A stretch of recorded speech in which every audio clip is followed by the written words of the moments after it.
आज हम लोग पढ़ेंगे एक्सपोनेंट, काफ़ी इम्पोर्टेंट चैप्टर। अगर आप लोग क्लास 6 में हैं फिर भी, अगर आप लोग क्लास 7 में हैं फिर भी, अगर आप लोग क्लास 10th में हैं फिर भी, अगर आप लोग क्लास 11th 12th में हैं फिर भी। क्यों?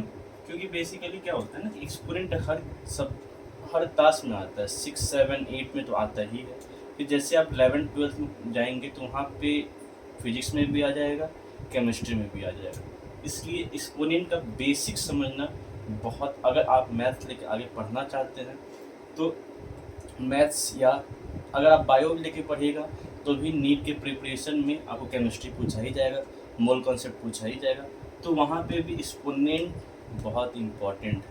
ठीक है, तो हम लोग पढ़ेंगे आज का एक्सपोनेंट। तो एक्सपोनेंट बेसिकली होता क्या है? तो एक्सपोनेंट सबसे पहले हम लोग देखेंगे मल्टीप्लिकेशन क्या होता है। सर आप पूछिएगा सर मल्टीप्लिकेशन क्यों?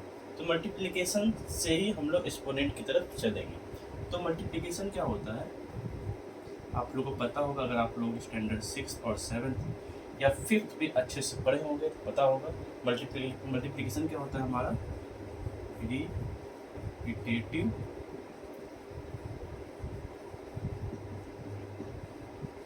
एडिशन मीन्स, जैसे क्वेश्चन आया हम लोग का 2 × 5, then we have to add 2 how many times? 5 times. Means 2 + 2 + 2 + 2 + 2 + 2, 5 times. The answer will be same. Okay. So what is multiplication? Sir, multiplication is a repetitive addition of given number. Okay. जैसे means 4 × 6 means 4, we have to add 4 how many times? 6 times. 3 + 3 6 times. Okay. तो अगर हम लोग को multiplication पता चल गया है तो एक्सपोनेंट क्या होता है? एक्सपोनेंट रिपीटेटिव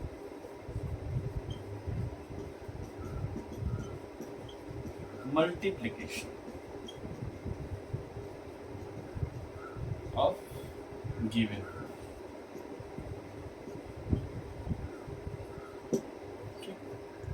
एक्सपोनेंट क्या होता है? Repetitive multiplication of given number. अब आते हैं एक्सपोनेंट पे। अभी हम लोग एक्सपोनेंट ही पढ़ रहे थे, लेकिन डेफिनेशन के थ्रू कुछ समझा नहीं जा सकता है। तो हमारा क्या हुआ, ये बेसिक, इसको हम लोग क्या बोलते हैं? बेस। अगर क्लास 8 या 9 से बच्चे देखते होंगे तो उसको, उनको तो बहुत अच्छे से पता होगा, सर इसको बेस बोलते हैं, इसको पावर बोलते हैं। वेरी गुड, बिल्कुल गलत है। ये पावर नहीं होता है बच्चे, ये होता है हमारा exponent, that is called exponent.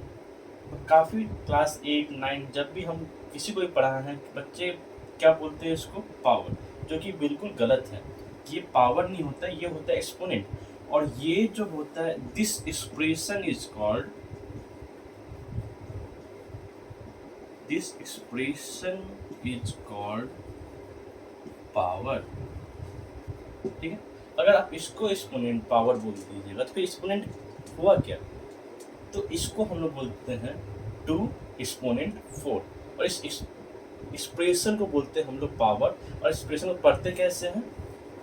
2 raised to the power 4। Confusion यहीं से राइज हुआ कि सर यहाँ पे पावर बोलते हैं तो ये भी पावर और एक्सपोनेंट बोथ, अगर दोनों सेम हो जाता है। बच्चे ऐसे ही सोचते थे कि ये पावर यहाँ पे बोले रेज टू द पावर 4, तो ये भी क्या हो गया हमारा? पावर। इसको बोल दिए पावर, तो 2 पावर 4। ऐसे नहीं होता, 2 एक्सपोनेंट 4, या तो ऐसे बोल सकते 2 एक्सपोनेंट 4 या 2 raise to the power 4। Clear? अब 2 रेज टू द पावर 4 या 2 एक्सपोनेंट 4, तो क्या बोले थे हम? एक्सपोनेंट क्या होता है? Repetitive multiplication of given number. तो गिवन नंबर क्या है हमारा? 2 means repetitive multiplication. How many times we have to multiply? 4 times. तो 2 × 2 × 2 × 2 × 2,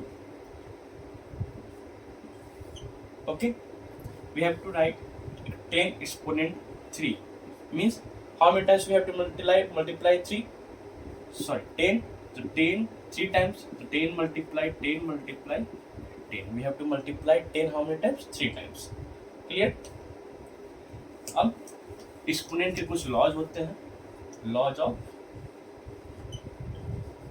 एक्सपोनेंट।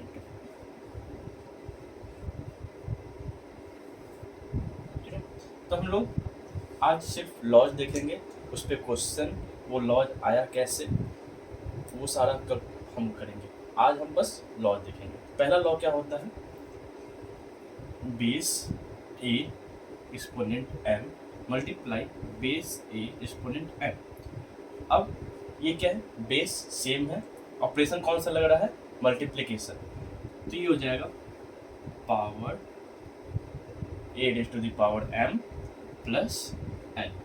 अगर बेस सेम हो तो एक्सपोनेंट क्या हो जाता है, प्लस, ठीक है। सेकेंड, ए एक्सपोनेंट एम डिवाइड ए एक्सपोनेंट एन। बेस सेम हो, ऑपरेशन कौन सा लग रहा है, डिवीजन का, तो पावर एक्सपोनेंट क्या हो जाएगा, ए एम माइनस एन, ठीक है। थर्ड,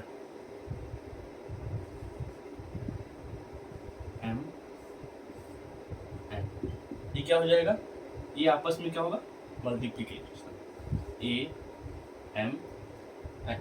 ऐसे क्वेश्चन हुआ यहाँ पे 2 एक्सपोनेंट, ये 6, ये क्या हो जाएगा, 2 एक्सपोनेंट 4 मल्टीप्लाई 6 24।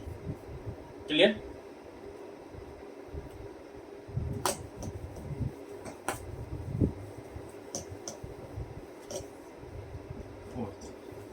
वहाँ पे क्या देखे, पहला लॉ में क्या देखे, हमारा बेस जो था सेम था बट पावर डिफरेंट था, और ऑपरेशन कौन सा लग रहा था, मल्टीप्लिकेशन। तो यहाँ पे क्या होगा, base a exponent m multiply base b और एक्सपोनेंट एन, एम। यहाँ पे क्या हुआ, बेस डिफरेंट हो गया और ये जो एक्सपोनेंट है ये सेम है, इसको हम लिख सकते हैं a multiply b exponent n. ऐसे क्वेश्चन हुआ 10 to the power 10 raise to the power 3 या कुछ भी लिख सकते हो, तो हम लोग इसको लिख सकते हैं 2 मल्टीप्लाई 5 एक्सपोनेंट 3। ये इस फॉर्म में आ गया, इसको इस फॉर्म में लिख सकते हैं हम लोग 2 exponent 3 multiply 5 raise to the power 3। Clear?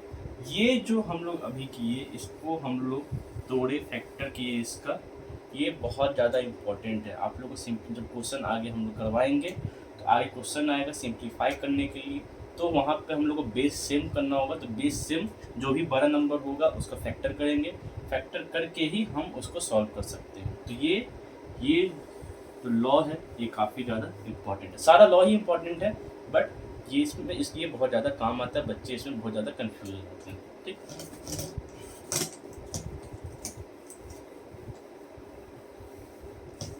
फिर base a exponent m divide, या तो ऐसे लिखे या तो divide base b exponent m. ये क्या हो जाएगा, a by b whole power m. ठीक है, जैसे क्वेश्चन हुआ यहाँ पे 2 एक्सपोनेंट 3 बाई 6 अब एक्सपोनेंट 3, इसको लिख सकते हैं हम लोग 2 बाई 6 होल एक्सपोनेंट 3। क्लियर? 6, ये ए एक्सपोनेंट 0 इक्वल्स टू 1। अब ये बच्चों का फेवरेट, सर इसका आंसर तो 1 ही होता है। ठीक है, ये बच्चों का फेवरेट है। किसी को भी ना, कोई भी बड़ा नंबर ले लो, कितना भी बड़ा बेस ले लो, तो 2 4 7 6, अगर इस पे एक्सपोनेंट 0 हुआ तो आंसर क्या होगा 1। कितना भी बड़ा बेस हो, कितना भी बड़ा, अगर उस पे एक्सपोनेंट 0 हुआ तो आंसर क्या होगा, 1 होगा। क्लियर? तो ये था आज का कुछ important laws what is exponent. ठीक है, कल हम लोग क्वेश्चन करेंगे और ये ए एक्सपोनेंट 0 = 1 कैसे आया ये भी हम लोग देखेंगे कल की क्लास में। ठीक, थैंक यू।